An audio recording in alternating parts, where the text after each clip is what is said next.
E aí, galera, tudo certo? Mais um boletim semanal aí começando para vocês. Eu tenho aqui meus companheiros de sempre, Bruno Camargo. Fala aí, Greg. Fala aí, rapaziada. Mais um boletim aí, se Deus quiser. Tudo certo. Caio Torres. Fala pessoal, beleza? Guilherme Barcelos. Boa noite, pessoal. E Vitor Recla. Saúde, meus companheiros. Bora para mais uma. É isso aí, vamos dando início então ao programa de hoje. A gente começa com o Bruno Camargo. O que você traz para a gente hoje, Bruno? Hoje eu vou falar do GP de Monza, né, que rolou no último domingo, que teve um pódio bem diferenciado, bem maluco, né? Com o Pierre Gasly aí da AlphaTauri liderando, junto com o Carlos Sainz, também com o Lando Norris em quarto, se não me engano. Vou falar da vitória do Gasly, né? Porque ele que é um fã de carteirinha do Lewis Hamilton e foi parabenizado, inclusive, pelo Lewis Hamilton, que fez uma corrida muito aquém do que a gente espera dele, né? Terminou em sétimo. Inclusive, a melhor colocação dos grandes corredores aí, que a gente vê sempre no pódio, foi o do Bottas, que ficou em quinto. E os corredores da Ferrari, justamente em Roma, não concluíram a corrida, né? Mais um desempenho decepcionante.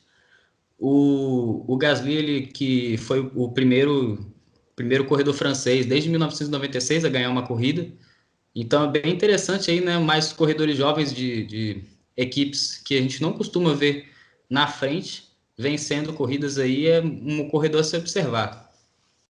Eu queria destacar esse pódio, né? Como você falou, é um pódio inusitado que a gente não vê sempre na Fórmula 1, principalmente nessa temporada, porque geralmente temos aí a RBR e a Mercedes dominando os grandes prêmios, dominando o pódio. Na minha opinião, essas três escuderias que ficaram no pódio nessa corrida de Monza são os destaques dessa temporada, né? A AlphaTauri, a McLaren e a Racing Point, elas com certeza vêm fazendo uma grande temporada, assim, a gente dá destaque, claro, óbvio, para as duas escuderias maiores da Fórmula 1, que nesse momento é a Mercedes e a Red Bull, só que essas três também vêm tendo destaque muito importante, né? E destaque para a péssima atuação da Ferrari em casa. Em Monza, os dois corredores não conseguiram passar nem por Q3, né? O Leclerc, que chegou a ficar no Q2, mas mesmo assim não passou para a última fase, e eles não completaram a corrida, né? O Vettel teve problema logo na sexta volta, com problemas no freio, e o Leclerc bateu feio, como podemos ver. Sim, é bem decepcionante mesmo ver a Ferrari desse jeito. Mais uma vez a gente falando aqui do desempenho decepcionante da Ferrari. Eu acho muito difícil que ela consiga se reestruturar e alcançar alguma coisa nessa temporada. Vamos ver o que vai acontecer aí na próxima. Só para fechar aqui o pódio, que me fugiu o nome, o pódio, claro, primeiro lugar o Gasly, segundo o Carlos Sainz da McLaren, terceiro Lance Stroll da Racing Point e quarto o Lando Norris, que eu já tinha falado. Então são 4 corredores aí que achei bem interessante, um pódio que a gente nunca espera, voltando aí. Mas então, queria saber de vocês aí, desses 4 aí, qual seria o mais promissor, assim, o que mais a gente poderia ter mais atenção a observar ao longo das temporadas que vão seguindo.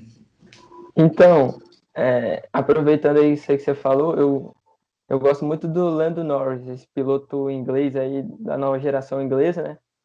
Muitos lá da Fórmula 1, principalmente da Inglaterra, dizem que ele tem tudo para ser o sucessor do Hamilton. Não sei assim na questão de títulos, mas vamos dizer assim, na linha sucessória do Reino Unido, ele é o principal piloto hoje, assim, jovem, e ele pegou um carro da McLaren, que ano passado, no caso, que estava começando a se desenvolver, e essa temporada está muito bem, o carro da equipe inglesa, e tem tudo para ano que vem ele se fortalecer mais ainda, porque tem a tendência aí de uma nova, vamos dizer assim, uma nova licitação, né, de motores, ou seja, vão mudar algumas regras e a McLaren pode se beneficiar muito disso, e sem dúvida apostando muito aí no Lando Norris. Então, assim, se eu fosse escolher um dos pilotos aí desse aí que você listou, o Lando Norris é uma grande aposta para o futuro da Fórmula 1. O Gasly teve aí uma atuação extraordinária na corrida, né? E destaque também para o Hamilton, que aí teve a punição de 10 segundos. E até o próprio Gasly, ele achou que o Hamilton e o Bottas poderiam chegar à frente dele, né? Ele também não estava pouco convicto da sua vitória e quebrou aí um jejum francês que ao longo dos anos aí fazia tempo que um piloto francês não vencia um GP. E eu não sei se vocês chegaram a ver uma narração, né, francesa da emoção do piloto francês chegando, cruzando a linha de chegada, e toda essa importância dessa vitória, tanto para o campeonato, para dar uma emoção a mais, e também para o país, né, representando aí pelo Gasly. Eu acho que... Opa, pode continuar? Pode. Obrigado. Não, é que eu só ia completar a fala do Vitor mesmo, que essas competições automobilísticas lá na Europa têm um peso muito grande, assim como aqui também, né? Mais a Fórmula 1 e a Stock Car, que é mais daqui, mas outras categorias automobilísticas que tem lá, como o Le Mans, Gran Turismo, são muito, muito importantes na Europa. Então é justificável essa emoção depois de tanto tempo um corredor francês ganhar a corrida. E eu queria também perguntar mais uma vez, vocês acham que vai surgir aí, tem chance de surgir alguma promessa brasileira também? Porque o Brasil tem, claro, uma tradição famosíssima no automobilismo, só que durante esses anos, depois do Felipe Massa, realmente não surgiu ninguém. Eu queria saber de vocês, a opinião de vocês sobre isso. Então, respondendo a sua primeira pergunta, falando desses que você acha que vão ter mais destaque futuramente, na minha opinião, o Sainz pode ser um grande favorito a isso, já que ele já está com um contrato assinado com a Ferrari para a próxima temporada, né? A Ferrari que esse ano tem deixado a desejar bastante, né? A gente não vê o Vettel, não vê o Leclerc brigando nem pela terceira posição, mas a Ferrari promete vir forte na próxima temporada, como o Guilherme bem disse, né? Vão ter mudanças nos motores e o motor Ferrari promete vir forte para a próxima temporada. Bruno, falando assim um pouco dos brasileiros, tem a família Fittipaldi, né, e a família Piquet, que brigam na Fórmula 2, na Fórmula 3. Assim, são nomes ainda pouco conhecidos, né, por nós, mas que pela tradição familiar tem tudo aí para poder brilhar. Basta estar numa equipe que seja competitiva e dê condições para os pilotos. Claro que o piloto ele faz a própria corrida assim, né, em si, mas ele também precisa de boas peças, de boas ferramentas para poder vencer campeonatos. Eu acredito que ainda no futuro, não sei tão próximo, possam surgir alguns nomes sim para representar bem a amarelinha. Então essas foram as previsões aí da galera para a Fórmula 1 sobre possíveis promessas brasileiras e também promessas internacionais, e um pouco um apanhado geral aí do que foi a última corrida da Fórmula 1. Agora a gente passa para o basquete com o Guilherme Barcelos, não é isso, Guilherme? É isso mesmo, Vitor e pessoal aí. Vamos falar hoje um pouquinho sobre os playoffs, em especial os jogos que tiveram ontem, né, e um pouquinho dos jogos que estão rolando agora. A gente começa destacando, então, aí, para debater um pouquinho sobre os dois jogos de ontem. O primeiro foi a vitória do Boston Celtics em cima do Toronto Raptors pela semifinais da Conferência Leste. O time do Boston Celtics venceu pelo placar de 111-89. Agora a série está 3-2 para o Boston Celtics.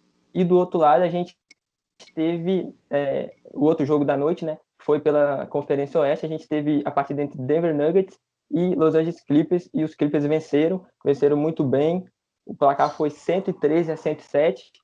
Comentando um pouquinho desses dois jogos aí para a galera, começando pela partida do Boston e do Toronto, vale destacar que essa série aqui chegou a estar 2-0 para o Boston, né? E aí muita gente já estava dando assim, uma boa vantagem para a equipe de Boston se classificar. Porém, nos últimos dois jogos, o Toronto ganhou, sendo um desses jogos de forma emocionante, que foi na última bola, né? E na partida de ontem a gente teve um jogo mais desigual, vamos dizer assim, ou seja, um jogo mais não foi tão equilibrado como esses dois últimos. E o Boston ganhou muito bem, foi dominante do início ao fim, principalmente no primeiro tempo de jogo. E como destaque, a gente teve do lado do Boston, a gente teve o Jaylen Brown, que sempre é um bom marcador, mas dessa vez foi muito eficiente no ataque. Ele teve 27 pontos, junto com o Jason Tatum, que é sempre aí um dos principais jogadores do Boston aí nesse ataque da franquia lá de Boston. Ele teve seus 18 pontos. E falando um pouco do Toronto, o Toronto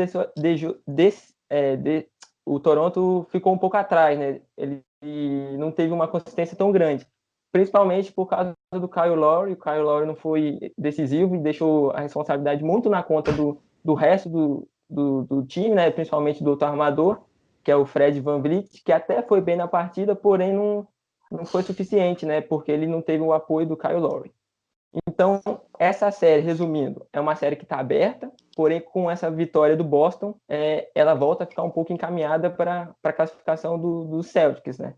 Mas ainda está tudo aberto. E o outro jogo que eu comentei, que eu passei o resultado, foi a partida dos Clippers. Os Clippers venceram bem. Esse aqui, diferente da partida do Boston, foi uma partida muito mais equilibrada, do início ao fim. E o que prevaleceu nesse jogo foi justamente a experiência do Los Angeles Clippers, principalmente por ter um jogador como o Kawhi Leonard, que é um jogador MVP, um jogador experiente em playoffs, que não se esconde em jogo grande. Ou seja, no final ele fez a diferença, junto com os outros jogadores também, né, do Clippers, que são jogadores experientes, enquanto a equipe do Denver sentiu um pouco. A equipe fez uma partida muito consistente nos 4 quartos, porém nos dois minutos finais, a equipe sentiu muito, principalmente o armador Jamal Murray, que não teve uma consistência de jogo ofensivo, ele se escondeu um pouco, sobrecarregou muito o Nikola Jokic, e aí a equipe do Denver perdeu. Porém, essa série também tá em aberta, tá 2-1 para os Los Angeles Clippers, ou seja, ainda tem muita água para rolar nessa série. E agora, mudando um pouquinho de assunto, falando dos jogos de hoje que estão rolando, a gente tem, nesse momento, a partida entre Milwaukee Bucks e Miami Heat, tá 57-56 para o Miami Heat. Lembrando que se o Miami vencer hoje, essa série acaba, porque o Miami está com 3-1 na série, uma série que o Miami dominou, está dominando, né, do início ao fim, porque a série não acabou ainda. E o outro jogo de hoje mais tarde, é entre Houston Rockets e Los Angeles Lakers. Essa série está 1-1, tudo igual. O Houston até venceu o primeiro jogo, venceu bem, com o James Harden comandando, porém no segundo jogo, a equipe dos Lakers conseguiu dar a volta por cima, principalmente com LeBron James e Anthony Davis. Então, é uma série muito aberta também. Esses são os destaques aí que eu trouxe para a galera. São grandes confrontos, né, Guilherme, que a gente tem um privilégio aí de poder acompanhar. Você comentou sobre essas 4 partidas que estão acontecendo aí. A respeito do Boston, por exemplo, se tivesse aberto um 3-0, dificilmente uma equipe consegue reverter, né? Como a gente sabe, assim, é muito raro acontecer isso na NBA, mas acabou que o Raptors conseguiram bater de frente ali e tudo mais. Você comentou sobre o Bucks também, que está sem o Antetokounmpo na partida de hoje, né, Guilherme? Ele que é um jogador diferencial na equipe do Bucks, então perde muito com a ausência dele, mas o Giannis, que foi bem marcado nesses jogos que o Bucks fez diante do Heat, eu pude observar que ele foi bem marcado, não teve tantas ações ofensivas assim. Então foi bem interessante de observar essa marcação bem forte que o Heat preparou para cima do Giannis. Sim, Greg, como você disse... Pode falar, Vitor. Não, só queria falar do Greg, que ele disse sobre o Boston Celtics abrir um possível 3-0. O Miami Heat abriu 3-0, né? E se eu não me engano, eu acho que nunca ninguém virou, né, na história dos playoffs, ninguém reverteu um 3-0 com 4-3, né? Então é muito difícil mesmo abrir, e o Milwaukee Bucks vai tentando quebrar essa escrita, assim, mas sem a presença do Antetokounmpo, que ao meu ver deixou a desejar um pouco, assim, faltou um pouco mais, porque talvez se ele pudesse ter atuações melhores, poderia contribuído para um possível equilíbrio entre as duas partidas na série. Sim, o Vitor. Inclusive, o ponto assim a ser debatido lá nos Estados Unidos, que eu vi um pouco, é que o Milwaukee Bucks é um time que na temporada regular, de uma forma geral, ele sempre vai bem. Porém, quando chega nesses momentos decisivos, a equipe acaba sentindo. E é o que está acontecendo nessa série. Lógico que a gente tem que ressaltar a equipe do Miami Heat, que é uma equipe muito boa, mas isso não apaga, né, essa, vamos dizer assim, decepção do Milwaukee Bucks, e perdeu, como vocês falaram, o Giannis Antetokounmpo.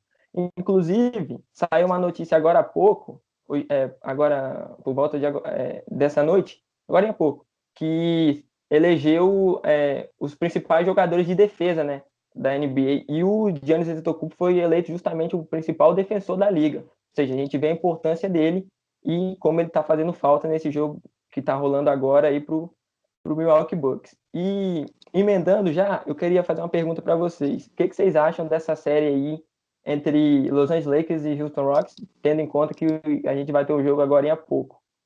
Ô, Guilherme, só comentar rapidamente aqui, você falou então que o Giannis acabou de ganhar, né, o troféu aí de homem da defesa, e saiu também poucos dias, né, sobre o calor do ano, Ja Morant venceu, e Montrezl Harrell, né, ganhou como sexto homem aí, só destacando também, importante comentar sobre esses prêmios individuais. E essa partida do Lakers contra o Rockets é um confronto, é um dos maiores confrontos, ao meu ver, assim, desses playoffs. Temos nada mais, nada menos que Barba contra LeBron James, dois astros aí da NBA. Eu não consigo cravar assim uma equipe favorita para poder passar para a próxima fase, mas o que a gente tem é para poder observar muito esses jogos, porque vão ser grandes duelos, inclusive, né? Daqui a pouquinho tem aí para a gente poder acompanhar. É isso aí que você falou, Greg. São jogos... Fala aí, Vitor. Não, só para destacar a questão do Lakers, assim como a gente sabe do espetáculo que é o LeBron James, eu também destaco o Anthony Davis também, que marcou 34 pontos na última partida, então ele vem aí dando muita sequência, muitos resultados positivos para o Lakers, então ajudando também muito o LeBron James, e do lado do Rockets fica muito sobrecarregado nas costas do James Harden, né? O Barba aí sente um pouco do peso assim de ter que levar o Houston para cima, e eu acho que a questão de time, talvez o Lakers tenha essa vantagem por ter dois astros assim que consigam resolver no quesito individual.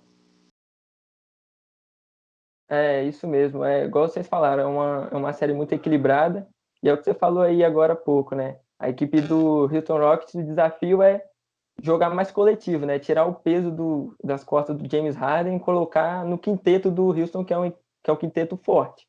Então, são essas aí as notícias e vamos esperar, né, para ver o que acontece aí nessa NBA que tá pegando fogo. É isso aí, a gente fica ligado então nos playoffs da NBA, claro, sempre com muitas informações para vocês. Lembrar a todos também de ficarem ligados lá no Spotify, que agora a gente está com o Sexta de Três, comandado por Guilherme aí, que vem comentar sobre o basquete. Então já temos lá 5 episódios disponíveis para vocês. Fiquem ligados lá e acompanhem através do Leitura de Jogo no Spotify. E agora a gente dá sequência ao boletim com Caio Torres. O que você tem para a gente, Caio? Fala aí. Então, Vitor, trouxe um assunto polêmico que adoramos debater, que é sobre o VAR, né? Desde o ano passado que o VAR foi implementado aqui no futebol brasileiro, temos várias críticas e vários apoios em relação ao árbitro de vídeo. E as reclamações nesse Brasileirão de 2020 continuam, né? Temos aí a 8ª rodada do Campeonato Brasileiro até o momento, já temos diversas reclamações sobre o uso indevido do VAR e como os juízes estão errando nas suas decisões ou até mesmo demorando muito tempo para obtê-las. Eu trouxe aqui as regras do VAR e, analisando um pouco, eu percebi que tem algumas contradições nelas, que provavelmente alguns de vocês já perceberam, né? Sabemos que o VAR tem as regras dos 4 lances que são cruciais da partida, que é o que eles podem interferir, que é o lance de gol, o pênalti, um cartão vermelho direto e a confusão de identidade. Mas a gente for perceber nessa regra do cartão vermelho direto, existem algumas contradições, como, por exemplo, o VAR só pode chamar o juiz de campo caso seja uma falta grave para um vermelho direto, mas não pode ser para um cartão amarelo. Então, como, por exemplo, o VAR chama o árbitro, ele vai até a TV, olha o lance, analisa e tem a convicção que não é falta para um cartão vermelho, mas na opinião dele é falta para um cartão amarelo, ele volta com a decisão e dá o cartão amarelo para o jogador. Mas também existe outra regra dentro desse quesito, que o VAR não pode dar o segundo amarelo para o jogador. Então, por exemplo, se o VAR chama e o juiz vai na TV e olha, ele decide, não é vermelho, mas é para cartão amarelo, e esse é o segundo cartão amarelo, consequentemente ele vai dar o segundo amarelo e vai dar um vermelho. E aí já descumpre toda a regra do VAR que a FIFA definiu como padrão, né? E também temos no lance de gol, que é a questão do impedimento, que temos aquele impedimento que é por milímetro, que, na minha opinião, o jogador, no caso o atacante, não se favorece na posição de estar à frente do zagueiro por um dedo de diferença, centímetros. Eu acho que essa regra no quesito de impedimento poderia ser revista pela FIFA, talvez definir alguma distância mínima para o atacante poder estar na frente do zagueiro ou algo do tipo, porque, como eu já disse, eu acho que não é favorecido o atacante essas condições de milímetros à frente, né? E também eu trouxe algumas estatísticas comparado ao Brasileirão até a oitava rodada do Campeonato Brasileiro de 2019 e a oitava rodada do Campeonato Brasileiro de 2020. Os números são bem maiores do que podemos imaginar, e 68% a mais de paradas do uso do VAR em relação ao ano passado. Então, olha o número expressivo que é, né? Em 54 jogos que tivemos no Campeonato Brasileiro desse ano, já são 141 vezes que os jogos foram parados por causa disso. E nesse meio tempo, as paradas são de mais de 10 minutos, como, por exemplo, no jogo que tivemos Flamengo e Santos, onde o VAR interferiu 2 vezes e a soma dessas 2 interferências deu 10 minutos de paralisação de jogo. Então, realmente, os jogadores ficam nervosos dentro de campo, os árbitros não sabem o que fazer e acabam tomando as decisões erradas. A FIFA, ela tem a regra de que o tempo para o VAR ficar em uso dentro do gramado é no máximo 1 minuto e 15 segundos. E o tempo usado aqui no Brasil é no mínimo 1 minuto e 30 segundos.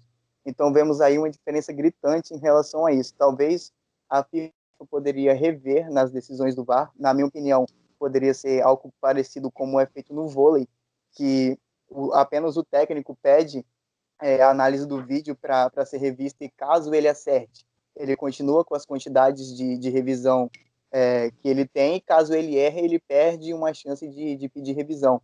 Talvez isso seria um jeito a mais, ou dar um curso intensificado para os árbitros, porque se o árbitro dentro de campo ele erra, o VAR na cabine também vai errar, e assim sucessivamente, porque sabemos que os árbitros de vídeos, eles trocam de posição. Em um jogo, o árbitro de campo ele pode ser o principal, no outro ele pode ser o quarto árbitro, no outro ele pode ser um bandeirinha, no outro ele pode trabalhar na cabine.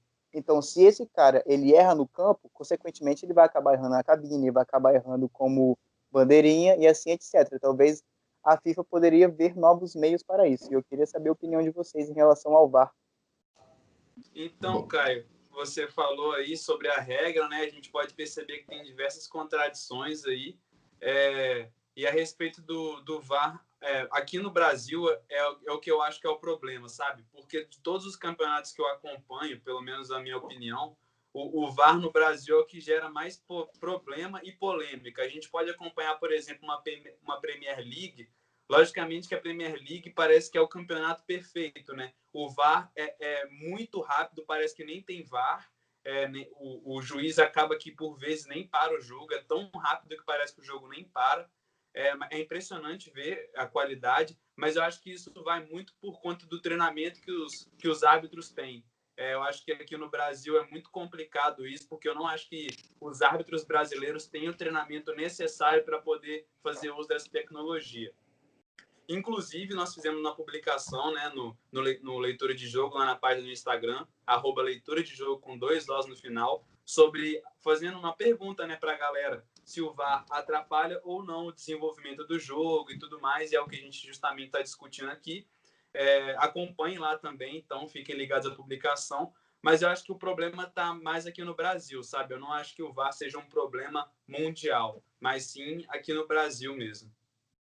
Bom, o Greg tocou no ponto que eu ia falar, realmente. O que peca mais no uso do VAR aqui no Brasil é o erro humano, porque o VAR em si já foi uma polêmica muito grande no mundo inteiro, né? Mas as outras ligas, principalmente as europeias, claro que tem uma qualificação maior, tanto em nível técnico quanto no nível de arbitragem também, né? Grande maioria, se não tudo, todos são árbitros FIFA. E aqui no Brasil a gente já teve muitas polêmicas em questão de arbitragem, para alguns times mais, outros menos, não vou falar para não gerar discussão aqui, mas a gente sabe que a arbitragem aqui no Brasil não é muito eficiente. E é claro que uma novidade, assim, novidade não é novidade agora, mas quando chegou o VAR, já causou muita polêmica, porque juntar algo que é novo com uma precariedade que já vem de muito tempo, obviamente ia gerar confusão, como já vem gerando nos campeonatos passados e agora muito mais, pelo visto. Então, acho que o que vem causando mais problemas, sim, é a desqualificação da arbitragem brasileira, junto às contradições do VAR, que o Caio já citou também. Eu tô com o Bruno nessa, eu acho que a culpa não é da tecnologia, então generalizam muito o uso do VAR como se fosse culpa da máquina, mas esqueceram que tem humanos que controlam essas máquinas, né? Então, se a máquina te dá um resultado e você é capaz de alterar o resultado da máquina, sendo que a máquina, vamos supor que ela, então fica muito difícil. O erro, claro, é o jogo do São Paulo contra o Atlético Mineiro, do Luciano, eu não consigo ver aonde o Luciano está impedido. Então, eu acho que falta isso também, essa questão de serenidade, assim, de transparência dos lances para poder mostrar o que está sendo julgado pelos árbitros, porque eu não consigo entender, eu e o Caio estávamos em conversas externas, eu estava falando com ele que não é possível que milhares de torcedores vejam a mesma coisa e 6 pessoas lá dentro do campo não consigam enxergar isso. Então, eu acredito que seja total despreparo do Brasil, e reitero a fala do Greg também sobre os campeonatos estrangeiros. A gente vê muito pouco erro.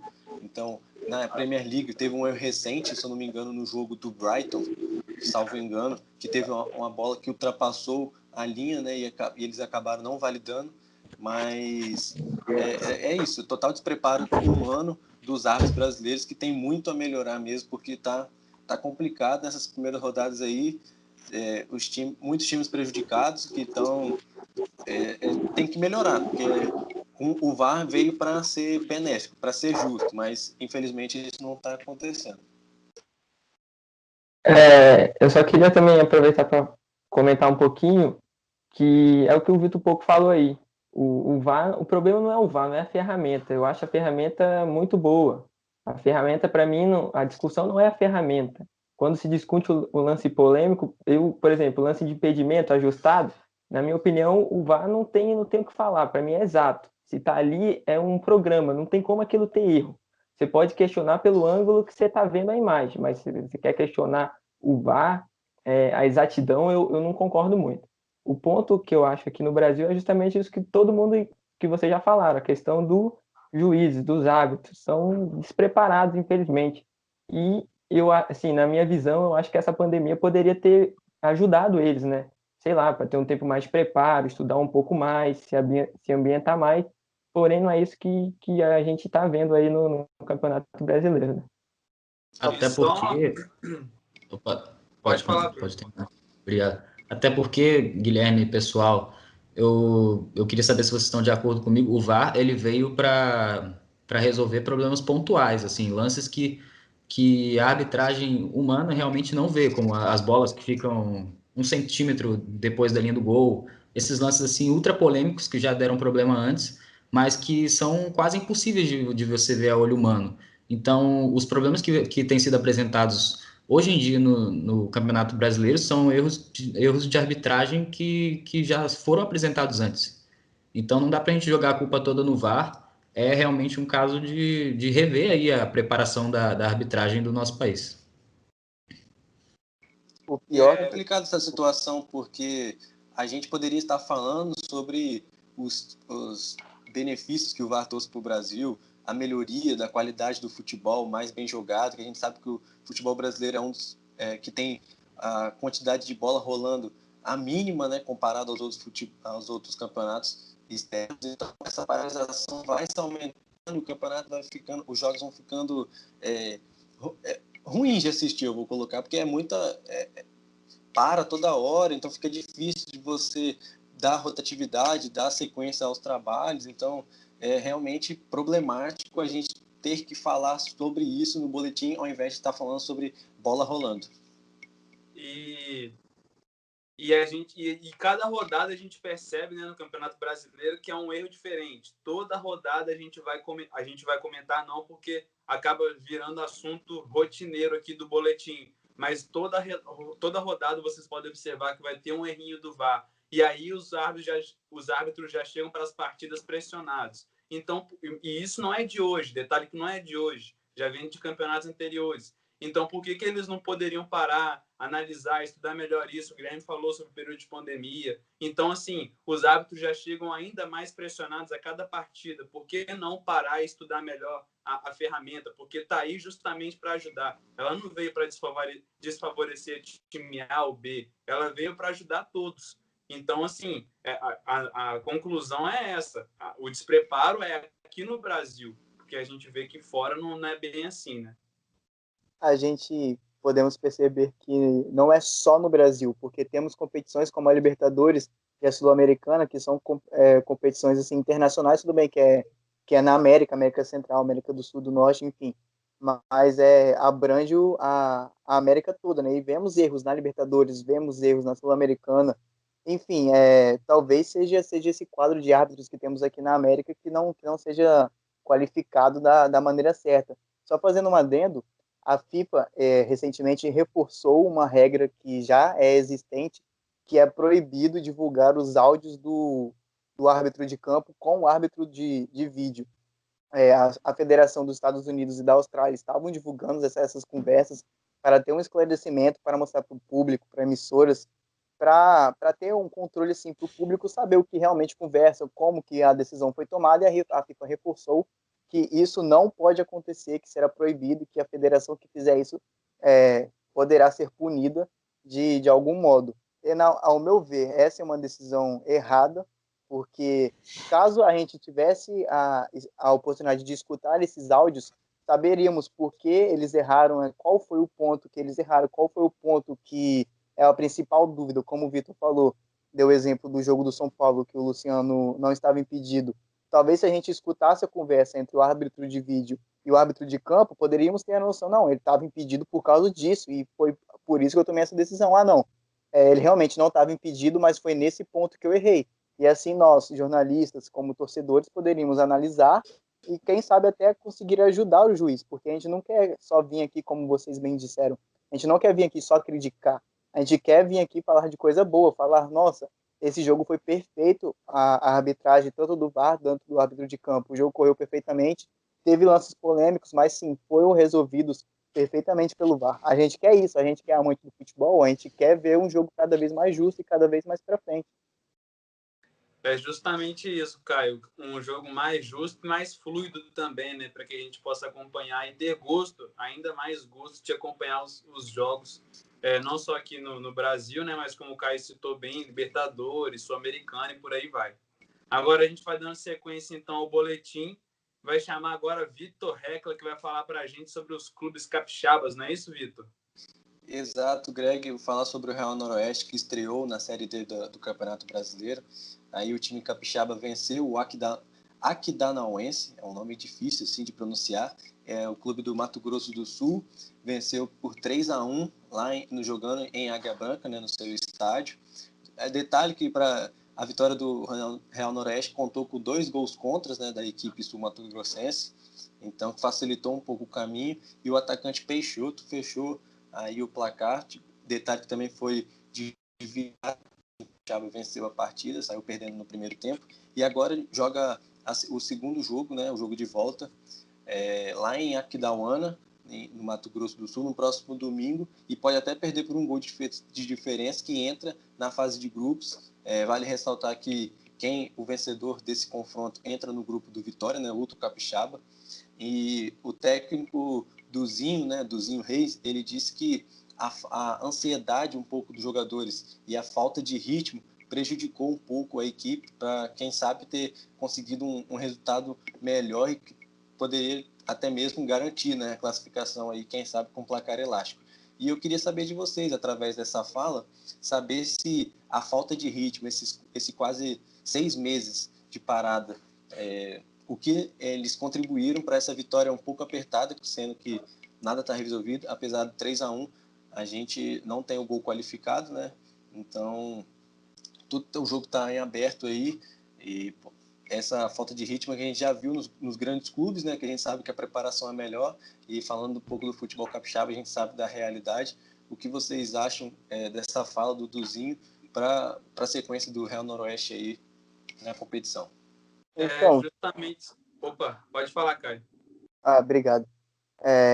O Real Noroeste pecou muito, né, nesse jogo. Eles tiveram até pênalti perdido, que chutaram na trave, tiveram 5 chances reais de gols e não conseguiram aproveitar. Realmente, como você disse, eles poderiam ter matado esse jogo e já garantido a classificação sem ter que passar por muito sufoco no jogo de volta, né?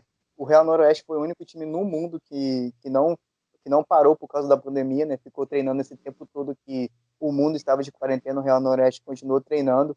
Ao meu ver, eles têm tudo sim para conseguir a classificação, mas falharam muito nesse jogo e pode ser crucial para o jogo de volta, né? Caso o Aquidauanense jogando em casa, eles podem conseguir um 2-0, 2 gols de diferença, eles levam a partida para o pênalti, né? 3-0 de diferença, eles já conseguem a classificação.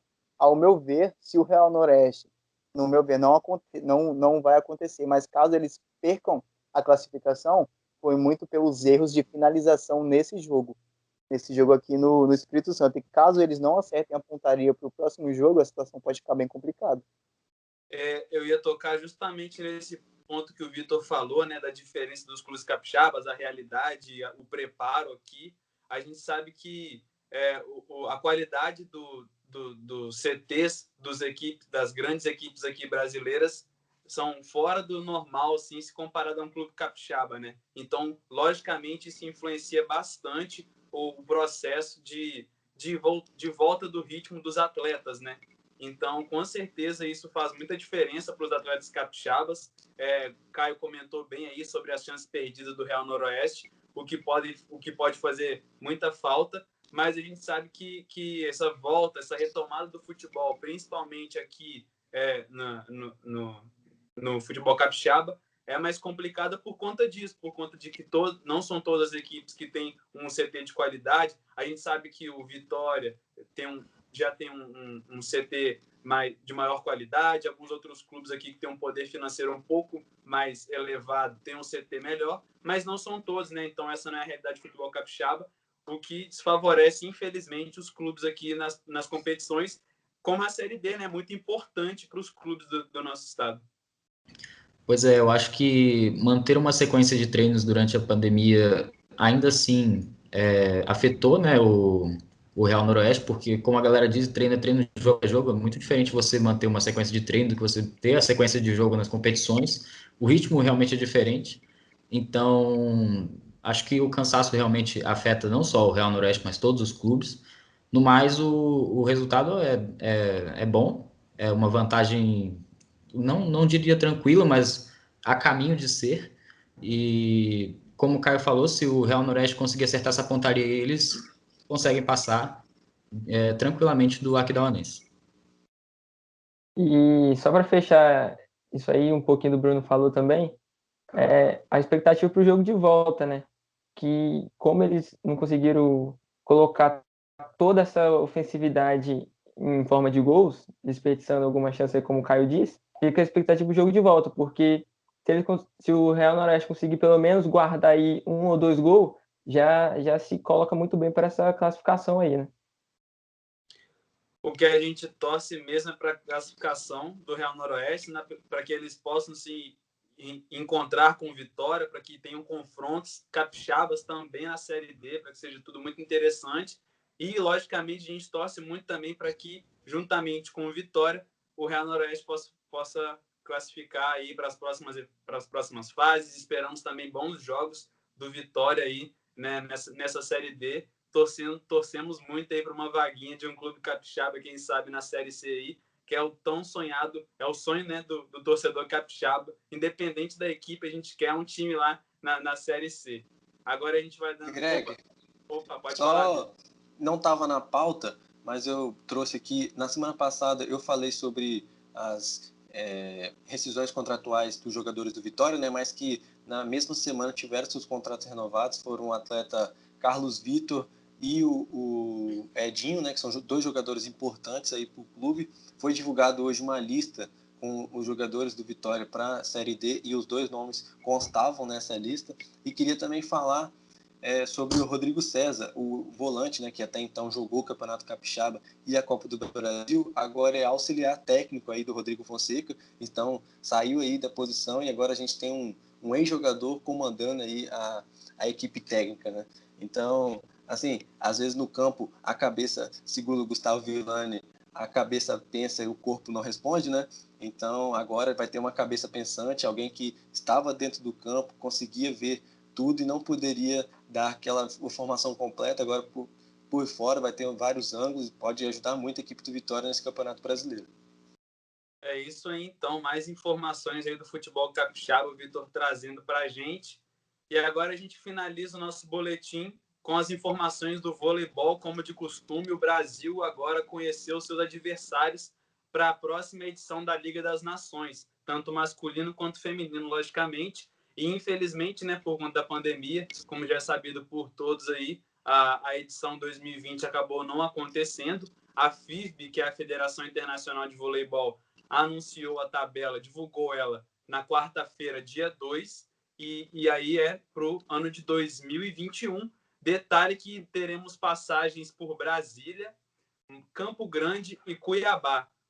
A equipe masculina, então, estreia no dia 14 nos Estados Unidos e depois vem aqui para o Brasil jogar entre os dias 21 e 23 de maio em Brasília. Na sequência, eles vão para Campo Grande jogar entre os dias 11 e 13 de junho.